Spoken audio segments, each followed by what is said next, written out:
قوم بوسال، تاریخ، ہجرت اور سرداری کی داستان۔ برصغیر پاک و ہند کی تاریخ میں کچھ قبائل ایسے ہیں جن کی شناخت صرف زمین یا طاقت سے نہیں بلکہ کردار، قربانی اور استقامت سے بنتی ہے۔ قوم بوسال بھی انہی قبائل میں سے ایک ہے، ایک ایسی قوم جس کی جڑیں صدیوں پر محیط ہیں اور جس کی تاریخ دریاؤں، ہجرتوں اور سرداری کی داستانوں سے جڑی ہوئی ہے۔ قوم بوسال دراصل گوندل قوم کی ایک ذیلی شاخ ہے جو اپنے جد امجد بوسال کے نام سے مشہور ہوئی۔ کئی مورخین اور مصنفین اس قوم کو راجپوتل نسل بھی قرار دیتے ہیں جو برصغیر کی قدیم اور بڑی اقوام میں شمار ہوتی ہے۔ قوم بوسال کے مورث اعلیٰ بابا گھنو تھے جنہوں نے 12ویں صدی عیسوی کے اواخر میں نوشہروں سے ہجرت کی۔ یہ وہ دور تھا جب روحانیت، تصوف اور مرشد کی رہنمائی زندگی کے فیصلوں میں بنیادی حیثیت رکھتی تھی۔ بابا گھنو پاک پتن شریف کے جنوب میں آباد ہوئے جہاں انہیں اپنے عظیم مرشد حضرت بابا فرید گنج شکر کی قربت نصیب ہوئی۔ بابا گھنو نے کچھ عرصہ وہاں قیام کیا۔ ایک دن حضرت بابا فرید نے انہیں اپنے پاس بلایا اور دعا دیتے ہوئے فرمایا کہ تمہاری ترقی کے لیے دریائے جہلم اور دریائے چناب کے درمیان کا علاقہ موزوں ہے، وہاں تمہاری اولاد کی سرداری ہوگی۔ اسی روحانی اجازت اور دعا کے ساتھ حضرت بابا فرید نے بابا گھنو کو 7 ہنرمند عطا کیے اور دریائے جہلم کی سمت روانہ کیا۔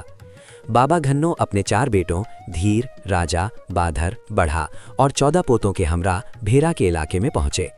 انہوں نے سب سے پہلے بھیرا کے مغرب میں سکونت اختیار کی جہاں کھیتی باڑی کا آغاز کیا۔ اس وقت یہ علاقہ گجر قوم کے زیر اثر تھا جس کے باعث دونوں اقوام کے درمیان طویل کشمکش بھی رہی۔ وقت کے ساتھ بابا گھنو کی اولاد پھیلتی گئی۔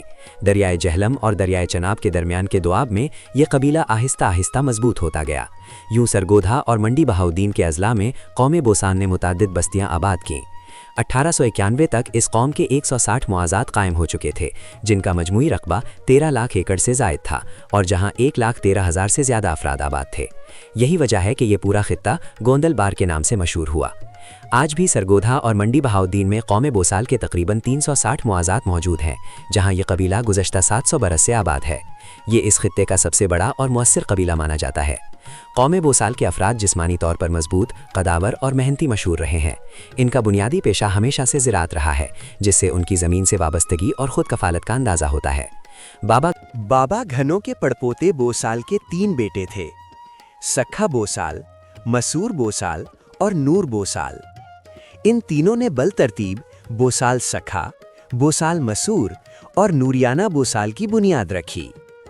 جب ان کی اولاد بڑھی تو مزید بستیاں وجود میں آئیں۔ چھنی ہاشم بوسال، جنڈ بوسال، نکے والا بوسال، گھمنا بوسال، ریتو دالا بوسال، ادمانی والا بوسال، یہ سب اس عظیم قبائلی تسلسل کی نشانیاں ہیں۔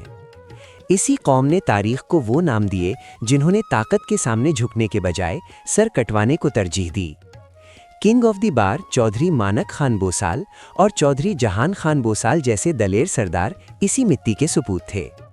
ان کی بہادری، خودداری اور مزاحمت کی داستانیں آج بھی پنجاب کے دیہات میں زبان زدِ عام ہیں۔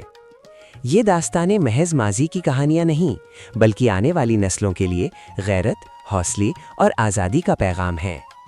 قوم بوسال کی تاریخ ہمیں یہ سکھاتی ہے کہ اصل سرداری طاقت سے نہیں کردار سے بنتی ہے، اور جو قومیں اپنی مٹی، اپنے اصول اور اپنی خودداری پر قائم رہتی ہیں وہ وقت کی گرد میں کبھی گم نہیں ہوتیں۔